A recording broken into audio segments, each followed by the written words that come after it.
Assalamualaikum warahmatullahi wabarakatuh. Perkenalkan, nama saya Hairul Rizal dengan NIM 120190119 dari Program Studi Teknik Industri Institut Teknik Sumatera. Yang terhormat, Dr. Tias Andika Nugraha, Dr. Tias Andika Nugraha, selaku dosen mata kuliah metodologi penelitian. Berikanlah saya kesempatan untuk menjelaskan mengenai rencana penelitian saya. Mungkin bisa dimulai dari topik atau isu yang akan saya bawakan. Topik isu yang saya bawakan adalah kinerja karyawan. Jadi, mengapa saya mengangkat topik mengenai kinerja karyawan? Dikarenakan kinerja karyawan dia sangat penting dalam suatu perusahaan atau organisasi. Itu karena kinerja karyawan memiliki dampak yang signifikan terhadap kesuksesan serta produktivitas suatu perusahaan atau organisasi itu tersendiri. Selanjutnya, kinerja karyawan ini saya hubungkan terkait dengan motivasi dan disiplin kerja, di mana motivasi dan disiplin kerja ini juga memiliki dampak yang signifikan terhadap kinerja karyawan dalam suatu organisasi. Kedua faktor ini juga sangat saling berkaitan dan dapat mempengaruhi produktivitas, kehadiran, kualitas kerja, dan tingkat kepuasan karyawan itu sendiri. Pada dasarnya motivasi dalam dunia pekerjaan itu sangat dibutuhkan oleh seorang pekerja. Karena pengakuan dan apresiasi atas prestasi karyawan dapat meningkatkan motivasi pekerja dalam bekerja lebih bersemangat. Selanjutnya ada disiplin kerja.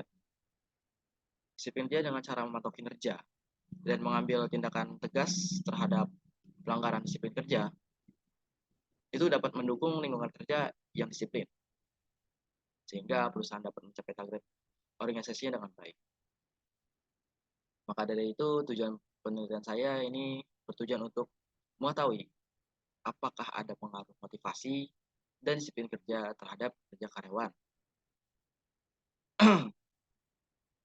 Selanjutnya ada urgensi atau kepentingan dan manfaat penelitian itu. Urgensi yang saya bawakan adalah penurunan produktivitas dalam suatu perusahaan atau organisasi yang menyebabkan kinerja yang tidak konsisten dapat menyebabkan frustasi dalam produktivitas.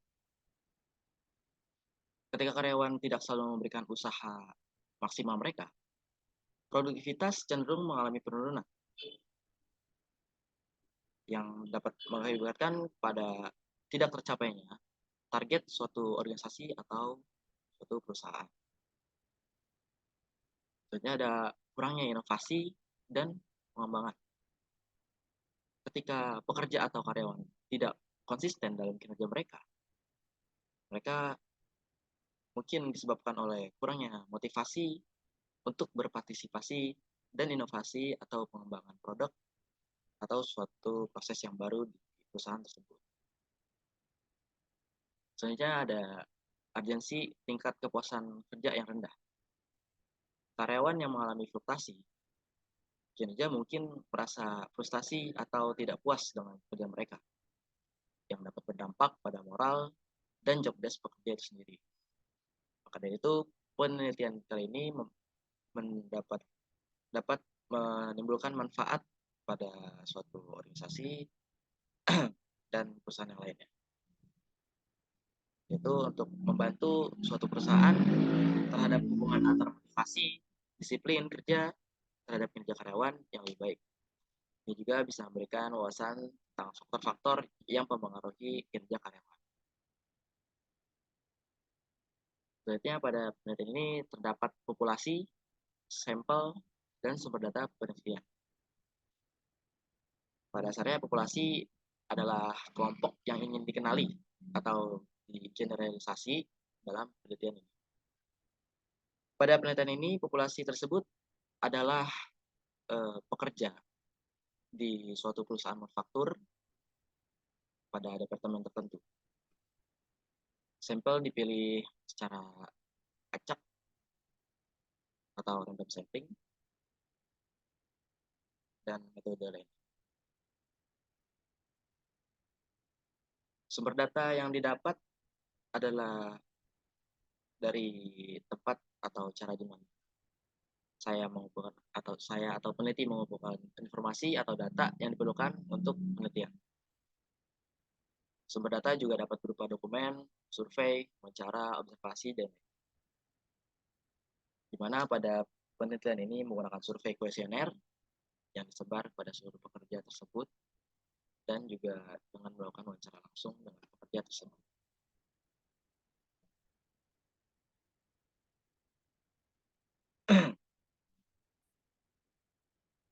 Selanjutnya ada instrumen penelitian. Instrumen penelitian pada penelitian kayak ini menggunakan kuesioner, wawancara, dan observasi. Di mana kuesioner adalah suatu bentuk pengumpulan data dari responden yang dapat berupa pertanyaan tertutup ataupun terbuka. Selanjutnya ada wawancara. Wawancara digunakan untuk meneliti secara langsung bagaimana yang dilakukan pekerja agar peneliti mengetahui secara langsung dan lebih mendalam tentang subjek penelitian ini. Selanjutnya ada observasi. Observasi adalah di mana peneliti mengamati perilaku atau kejadian tertentu secara langsung. Metode pengumpulan dan pengujian data.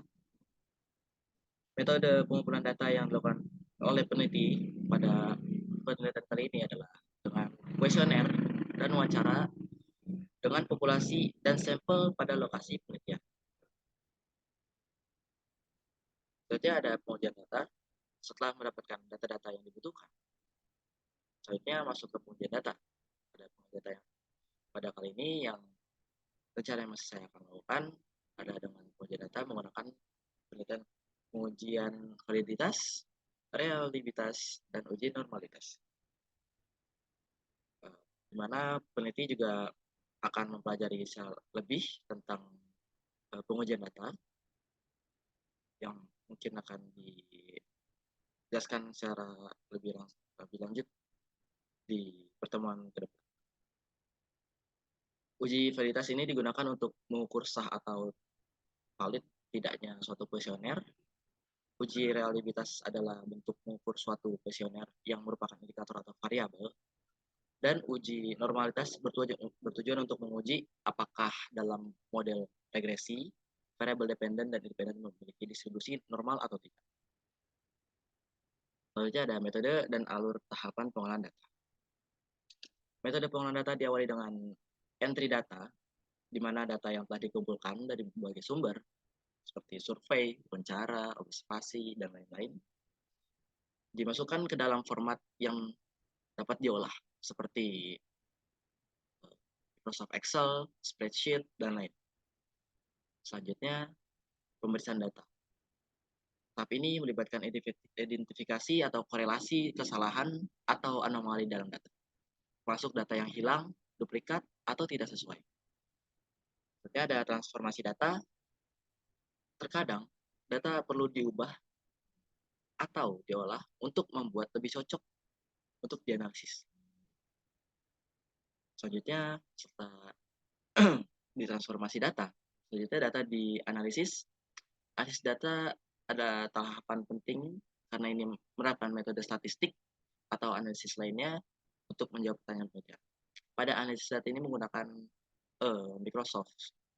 menggunakan aplikasi atau software laptop yang bernama SPSS. Nah, selanjutnya adalah visualisasi data, di mana visualisasi data ini menggambarkan data-data itu secara grafik, diagram, atau plot untuk membantu peneliti atau pembaca memahami dan mengkomunikasikan hasil penelitian dengan lebih jelas. Yang terakhir adalah interpretasi hasil. Setelah analisis data selesai, terakhir peneliti akan menginterpretasikan hasil dan menjawab pertanyaan penelitian. Mungkin sekian presentasi dari rencana tugas akhir atau penelitian saya. Saya Khairul Rizal, pamit undur diri, kurang lebihnya Saya mohon maaf. Terima kasih. Wassalamualaikum warahmatullahi wabarakatuh.